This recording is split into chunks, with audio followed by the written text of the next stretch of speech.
Good evening all. Good evening to ZZ viewers and listeners and to those in the broader community.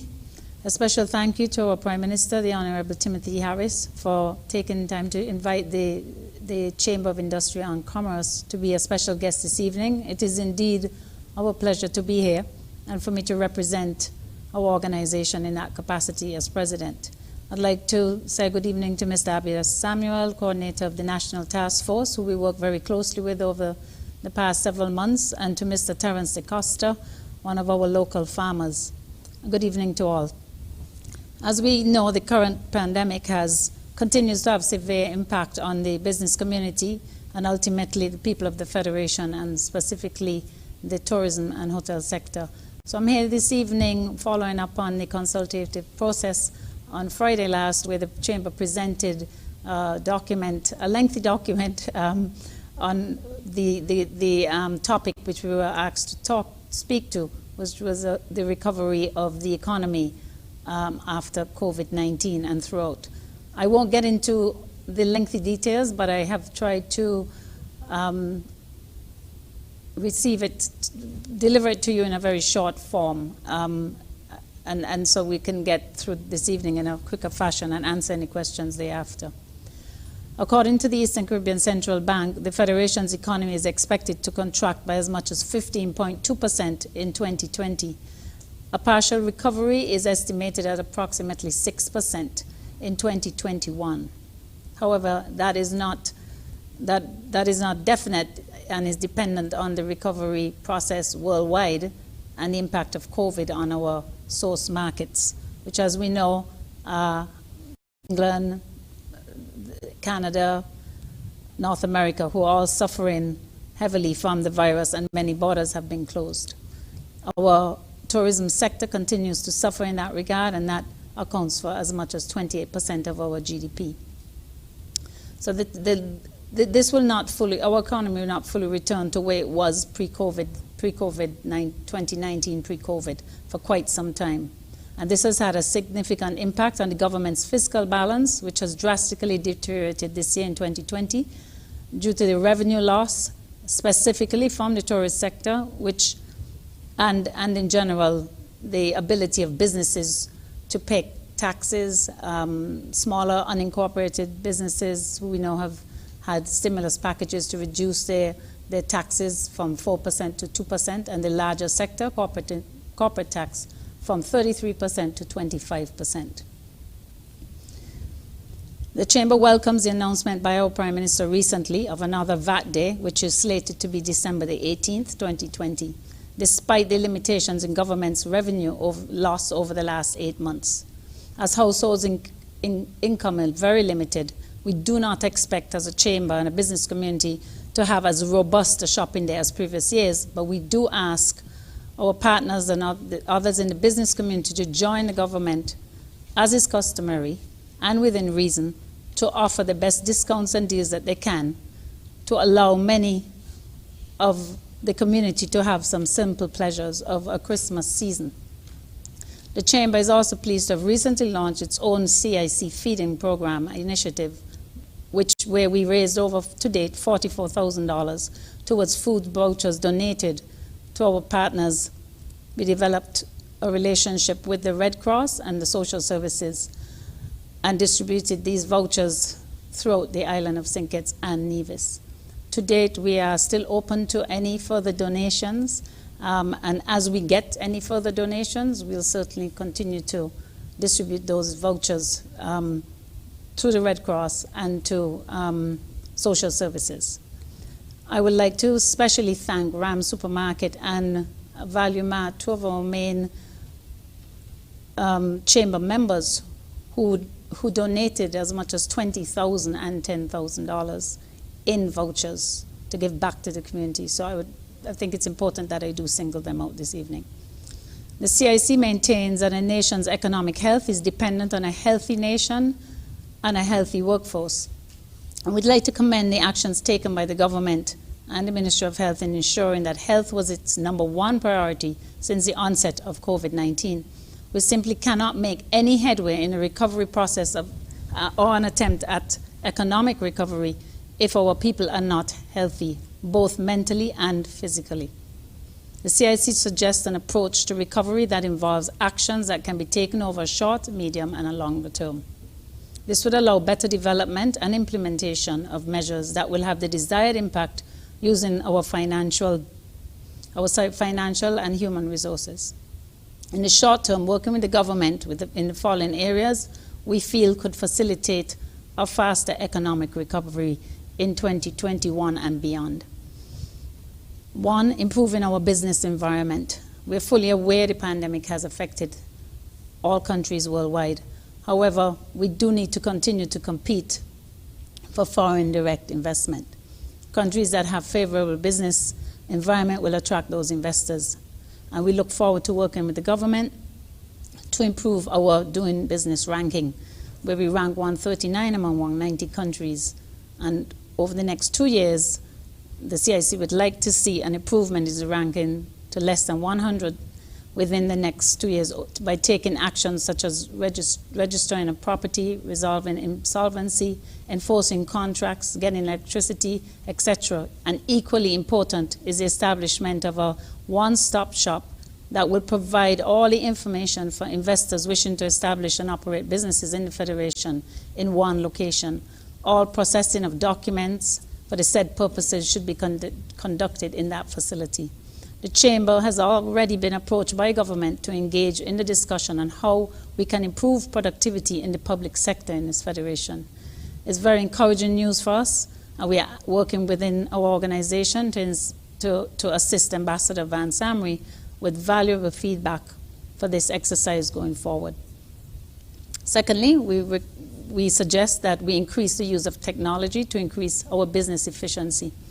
The use of digitization and in the conducting of business will reduce the cost of doing business overall and reduce physical contact as we continue to live in a COVID environment and ensure business continuity where there is shutdowns due to operations being limited during natural disasters. Government is encouraged to amend and enact the relevant legislation that will facilitate the ease of e-payments, e-government, and all operations that would realize this objective.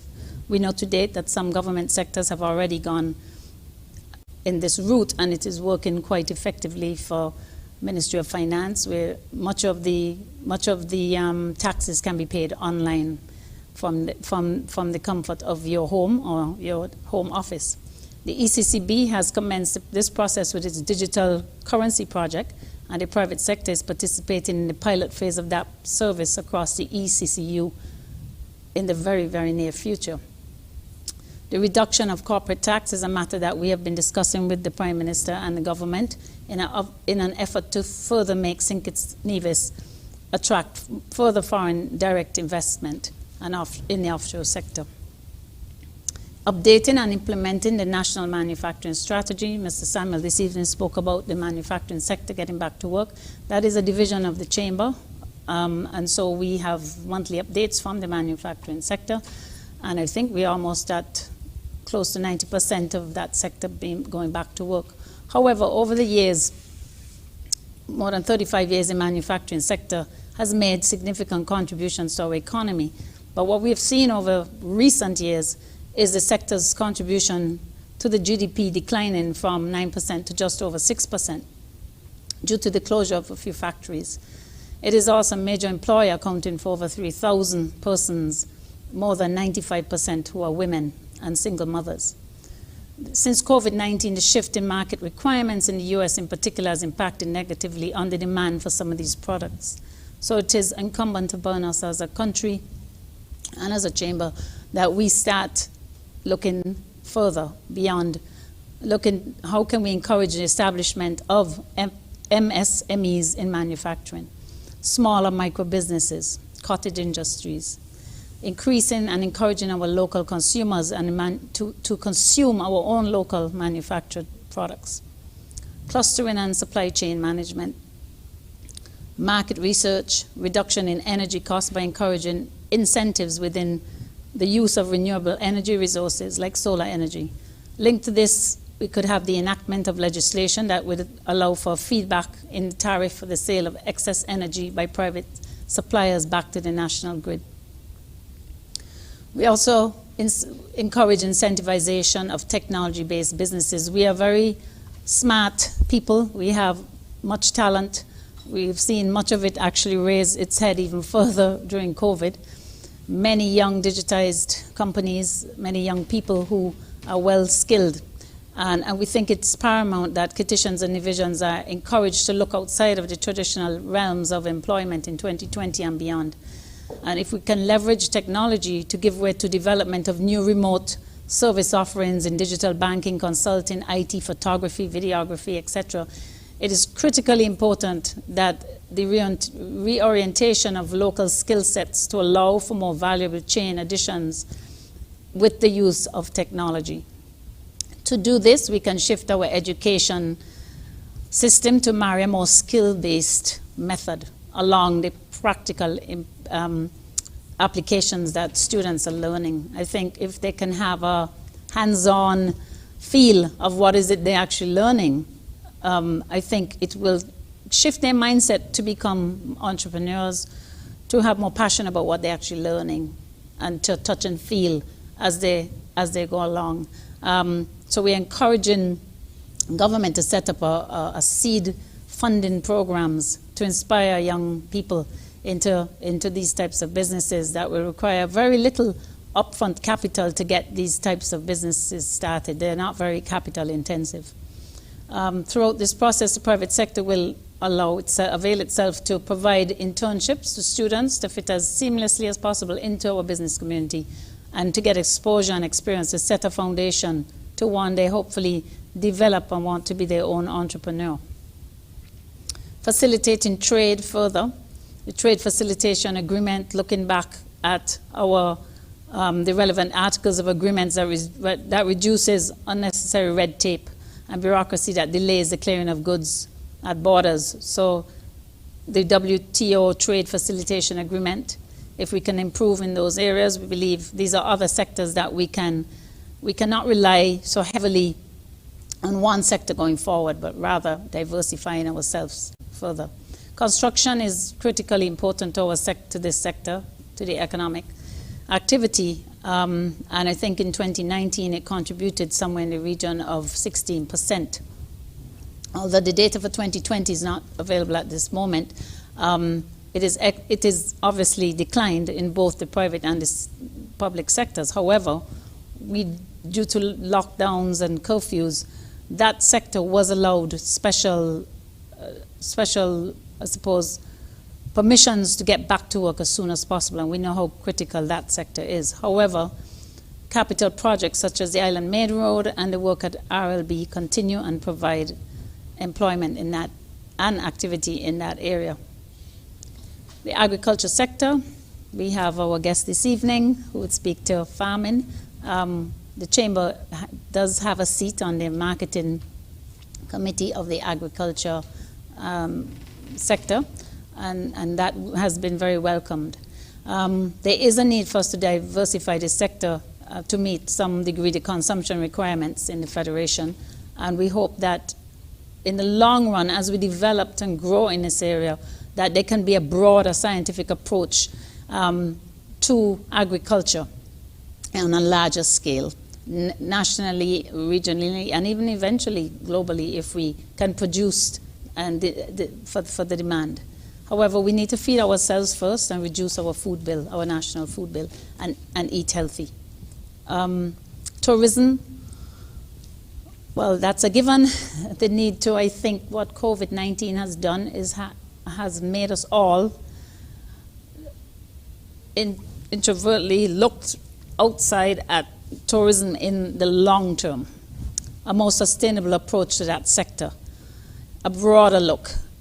A tourist is not just someone who gets on a plane and is here for leisure, or is on a cruise ship and here for the day on a tour. I think we need to look at the longer term stay over passenger who really brings quite a value to a 2-week stay. Or if they own a villa, or if they stay at a vacation club and they are using the taxis or a private car and they are moving around the island, what contribution do they bring to our economy? So we have to start to take a broader look at how do we view our long-term relationship with tourism. Education sector, we spoke on that. Our private education offshore international schools account for about 11% of our federation's GDP. And we are seeing the return of Ross students, over 500, I believe, to date. And so that sector will allow for mortgages, those who have commitments and loans and mortgages, to raise the necessary capital that they need to get back onto a regular schedule of maintaining their mortgages. So this is very welcomed, and we need to look at expanding if we have any opportunities in those areas, and to eventually return the other students from the other international schools, eventually, within reason and responsibly and safely. In closing, the private sector is aware of the impact of COVID-19 on the lives and the livelihood and health of our entire economy. And we are together in this fight. I would like to thank Mr. Samuel, his entire team, who tirelessly has worked, and I think we have thanked them before, but I think in this forum it's important that we publicly say that I think many of us get to sleep at night, and I wonder if they do. They have quite a job on their hands, and I think in many respects it doesn't matter what decision they take, there will always be those who you won't be able to please. But I would like to ask the general public, from the CIC, from the Chamber in particular, that it is incumbent upon every one of us to be responsible right now. I think it is, the guidelines, the protocols are clear, and we are asking you, as a Chamber, we've developed our own public service announcements to invest in the health of our people. Follow the protocols and the guidelines. Please, it is your responsibility to protect your own family and your friends. I'm asking employers and businesses to ensure that all of their employees are following the safety protocols and protect their customers along with their employees. In closing, I'd like to just thank the members of the National Task Force once again for being here with me this evening.